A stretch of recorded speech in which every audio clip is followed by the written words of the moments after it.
libertarians, and Republicans are back in the saddle. We'll do plenty of that. But it is imperative that our side offer concrete, positive alternatives to what the left peddles. Even if people dislike our ideas, they almost always give us credit for putting something serious on the table rather than simply tearing apart liberal proposals.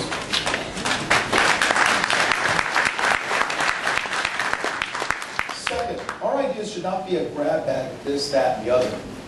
Indeed, and instead, our ideas should arise from and celebrate key principles of the free market and conservative philosophies and the American founding.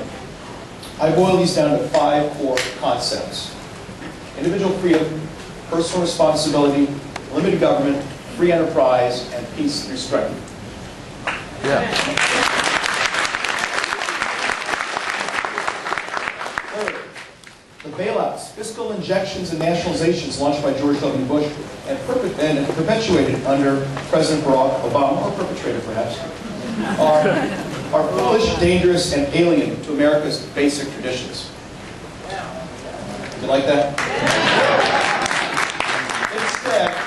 Instead, our side boldly should promote economic freedom and growth as alternatives to having Uncle Sam babysit us. Rather than spend $700 billion on TARP 1 and TARP 2, for example, America could devote $640 billion to cancel the corporate tax completely for 2009 to 2010. Do you think that policy might set the stock market up and keep businesses open? Yeah. How about this idea?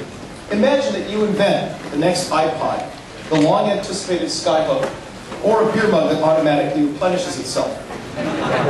Once you get your idea approved by the U.S. Patent Office and you have your patent, you have, say, 10 years to exploit that patent, hire as many people as you want, and make as much money as you can tax-free. Do you find that stimulating? Third, as much as we can, we should offer our ideas as choices, honoring the right of Americans to choose how to live our lives. For example, rather than demand a flat tax for everyone, we should make it an option that we call tax freedom. Anyone who likes the 67,000-page U.S. tax code and its complexities should be welcome to it. Those who prefer a flat tax of, say, 50 to 70%, with few, if any, deductions, should be free to embrace it. It's your tax, it's your choice.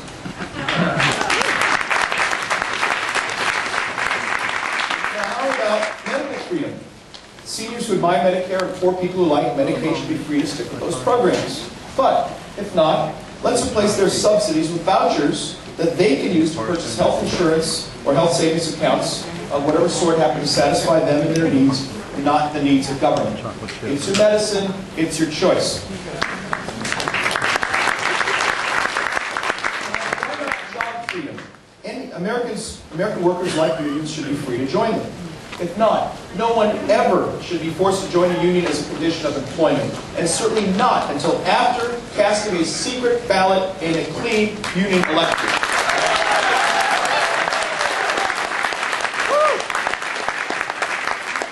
Better yet, a national right to work law would respect a woman's right to choose whether or not to join a union.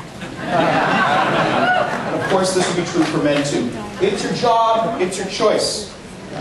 If we frame issues this way, the left will have to oppose not just our ideas on the merits, but more fundamentally, the freedom of Americans to make these choices, whether the left likes them or not. If the left wants to attack freedom per se, let them. It's their doom, it's their choice. Finally, self-employed people and renters are almost invisible on America's political radar. If you run your own business from your apartment, no one in Washington ever has heard of you. Conservatism 2.0 should speak up for more freedom and better public policies to address the needs of this huge slice of the population. America should have an individual market in health insurance, rather than one based solely on group plans tied to working for the man.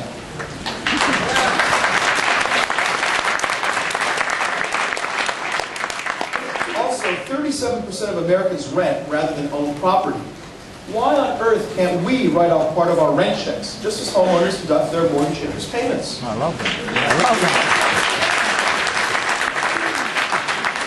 that. Bold, new, aggressive pro-market policy should be the basic building blocks of our movement's agenda for the early 21st century. Freedom fighters of the world, we have nothing to lose but our isolation. Thank you very much.